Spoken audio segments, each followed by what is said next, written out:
बिना किसी संदेह के भारत दुनिया के कुछ सबसे पेचीदा और गहरे रहस्यों का घर बना हुआ है। इससे कोई फर्क नहीं पड़ता कि आप देश में कहां जाते हैं और कहां रहते हैं, रहस्य हर जगह बसे हुए हैं। ऐसा ही है भारत का एक राज्य उत्तराखंड, जिसकी खूबसूरती का कोई जवाब नहीं। वहां के पहाड़ों की सुंदरता पूरे भारतवर्ष में काफी मशहूर है, लेकिन यही पहाड़ अपनी गहराइयों में काफी सारे रहस्यों को लेकर छुपे हुए हैं। आज उन्हीं में से एक की हम बात करेंगे, जिसके रहस्यों ने सभी को अचंभे में डाला हुआ है। मैं बात कर रहा हूँ उत्तराखंड के चमोली जिले में मौजूद हिमालय के रूपकुंड की, जो प्राकृतिक अजूबों और पहेलियों से भरा हुआ है, जिन्हें अभी तक सुलझाया नहीं जा सका है। आखिर क्या है इस रूपकुंड में, तो चलिए बताता हूँ। रूपकुंड, जिसे कंकालों वाली झील कहा जाता है, क्योंकि इस कुंड में अभी भी बहुत सारे कंकाल गड़े हुए हैं। हर साल गर्मियों में जब पानी का स्तर नीचे जाता है तो ये कंकाल सबकी नजर में आने लगते हैं। ये कंकाल किसके हैं और कहां से आए हैं, इसका जवाब अभी तक किसी को भी नहीं मिल पाया है। इसी रहस्य ने देश ही नहीं बल्कि विदेशों के भी कई वैज्ञानिकों को हिमालय के इस कुंड में आने के लिए मजबूर कर दिया। बहुतों ने यहाँ के कंकालों की शोध की और सभी ने अपनी अपनी डॉक्यूमेंट्री बना डाली।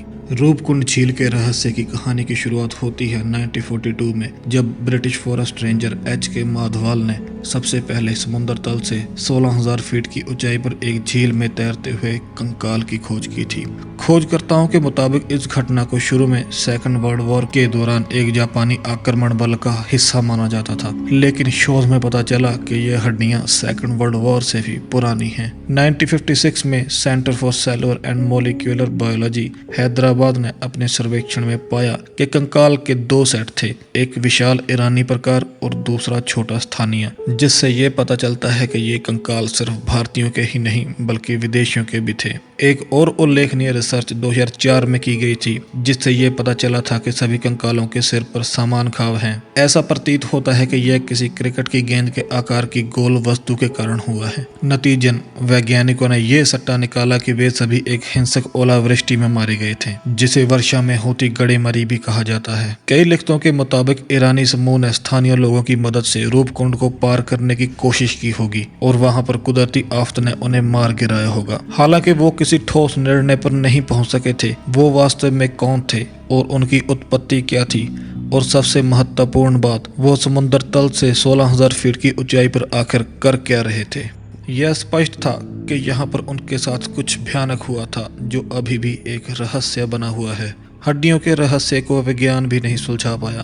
2004 में विशेषज्ञों की एक टीम ने कई परीक्षण किए और पता चला कि कंकाल 9वीं शताब्दी के थे। छोटे कंकाल क्षेत्र से हैं और लंबे लोगों के डीएनए महाराष्ट्र के कोंकणस्थ ब्राह्मणों के समान पाए गए थे। लेकिन सभी रिसर्चर्स को यह कुंड एक मृत अंत की ओर ले जाता है। कई सारी दंत कथाएं भी इस कुंड के साथ जुड़ी हुई हैं।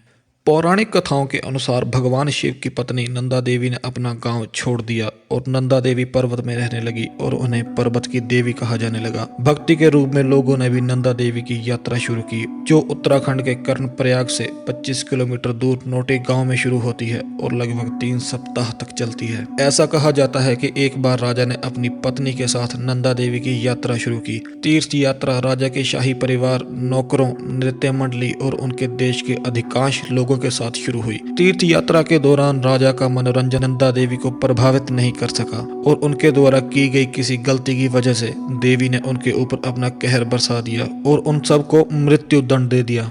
लेकिन कई ज्ञानियों के अनुसार महिलाओं और बच्चों को कुंड तक जाने की अनुमति ही नहीं थी, जबकि झील में बच्चों और महिलाओं के कंकाल भी शामिल थे, जिससे ये पता चलता है कि ये तथ्य इस कहानी का खंडन करता है। इस प्रकार हड्डियां उन यात्रियों या तीर्थ यात्रियों की नहीं हो सकती। अब हमारे पास एक ही प्रश्न है, वे वास्तव में कौन हैं?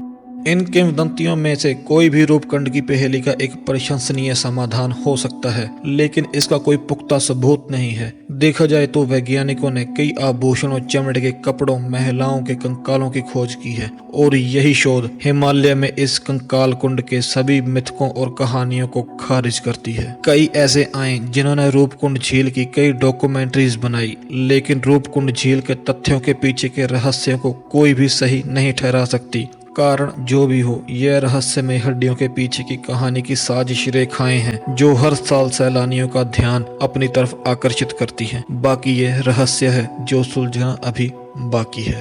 तो ये थी रूपकुंड की दास्तान जो अभी तक एक असुलझी पहेली है। अगर आपको ये वीडियो अच्छी लगी हो तो प्लीज इसे लाइक कर दें और हमारे इस चैनल को भी सब्सक्राइब कर दें ताकि आने वाली वीडियोस आपके पास जल्दी से जल्दी पहुंच सके। तो मिलते हैं अगली वीडियो में किसी नई जानकारी के साथ। धन्यवाद।